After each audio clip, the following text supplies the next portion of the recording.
Assalamualaikum warahmatullahi wabarakatuh. Mata kuliah perkembangan anak. Kelompok 2. Faktor-faktor pertumbuhan dan perkembangan. Anggota kelompok. 1. Alince Ainunisa. 2. Anissa Mufidatul.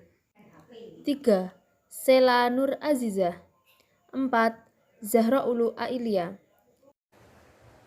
Faktor-faktor pertumbuhan dan perkembangan. Faktor-faktor pertumbuhan dan perkembangan ada dua, yaitu 1 faktor internal, 2 faktor eksternal. Faktor internal adalah segala faktor yang berasal dari dalam diri individu, sedangkan faktor eksternal adalah segala faktor dari luar diri individu. Faktor internal. Faktor internal terdiri dari 1. Kecerdasan. Kecerdasan adalah salah satu faktor yang dapat membedakan antara tiap individu dengan individu lainnya. Para ahli mulai membuat instrumen untuk mengukur kecerdasan. Instrumen baku diharapkan dapat memberikan gambaran psikogram yang menggambarkan aspek-aspek psikis, seperti mengukur tingkat kecerdasan, daya analisis, daya tangkap, daya abstraksi, dan daya ingat. Kurun beberapa dekade, kecerdasan hanya dilihat dari aspek intelijensi, tidak melihat kecerdasan yang majemuk atau multiple intelligence.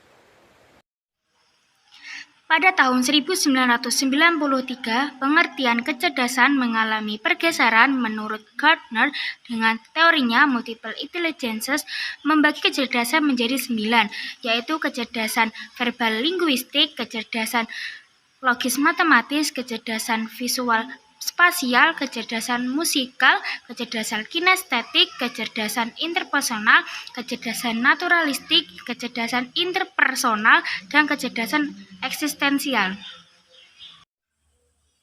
Kecerdasan verbal linguistik adalah kecerdasan seseorang pada bunyi, struktur, makna, dan fungsi kata dan bahasa.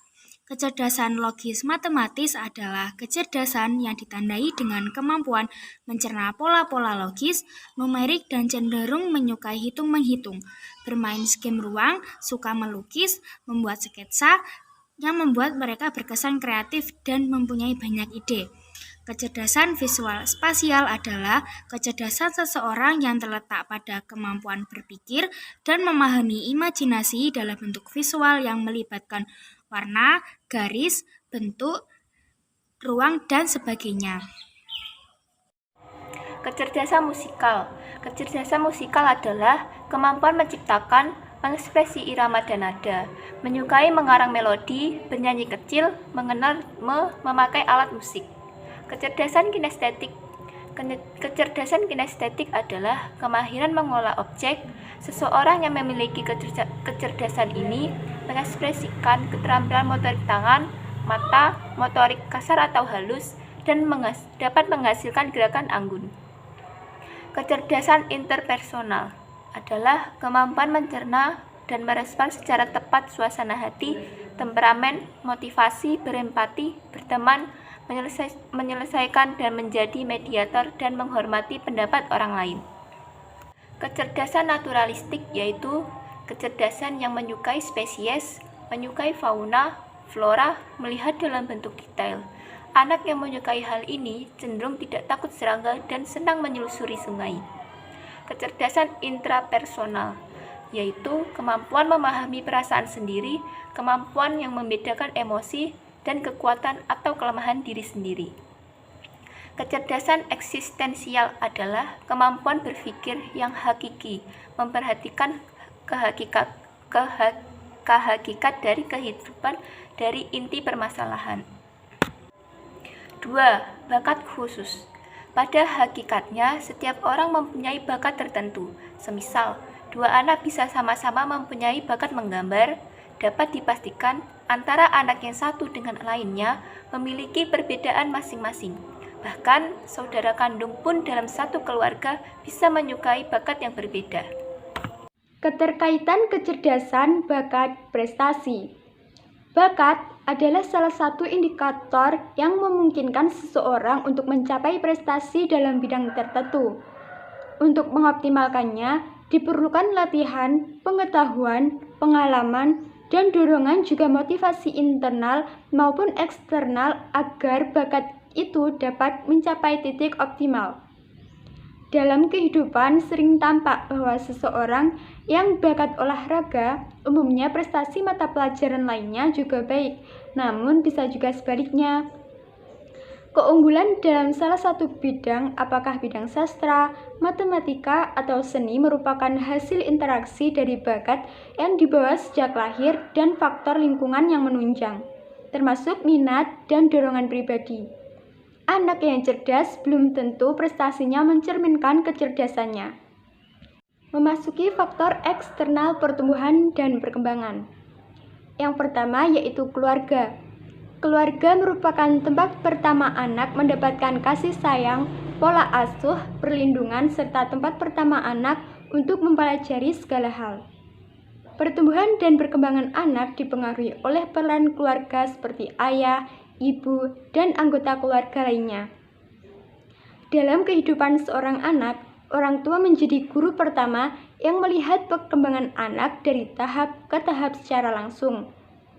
Terutama peran seorang ibu yang merupakan pendidik utama bagi anak-anaknya. Dalam proses pertumbuhan dan perkembangan, seorang ibu harus menerapkan pola asuh yang menyertakan nilai-nilai positif. Yang kedua, kesehatan dan gizi. Gizi merupakan faktor penting. Status gizi atau pemenuhan kebutuhan gizi merupakan salah satu faktor yang mempengaruhi perkembangan dan pertumbuhan. Apabila kebutuhan nutrisi tidak atau kurang terpenuhi, maka dapat menghambat pertumbuhan dan perkembangan anak. Yang ketiga yaitu lingkungan sekitar. Faktor lingkungan merupakan tempat di mana anak-anak melakukan interaksi dengan sekitar. Contoh lingkungan sekitar adalah sekolah, lingkungan bermain, dan lingkungan sosial. Perkembangan anak di lingkungan bermain. Bermain merupakan aktivitas yang menyenangkan bagi setiap anak. Pada saat anak berada di lingkungan bermain, anak akan mendapat banyak manfaat seperti mengembangkan kemampuan motorik, mengontrol anggota tubuh lain, keseimbangan, dan kelincahan. Dengan begitu, anak akan memiliki rasa percaya diri, belajar bekerja sama dengan teman, mengembangkan imajinasi ketika bermain, mendapat pengalaman baru, serta dapat melatih kecerdasan otak. Selain itu, bermain juga dapat mengusir rasa bosan anak sehingga meningkatkan suasana hati. Sekian presentasi dari kami. Apabila ada salah kata, mohon dimaafkan. Semoga bermanfaat. Wassalamualaikum warahmatullahi wabarakatuh.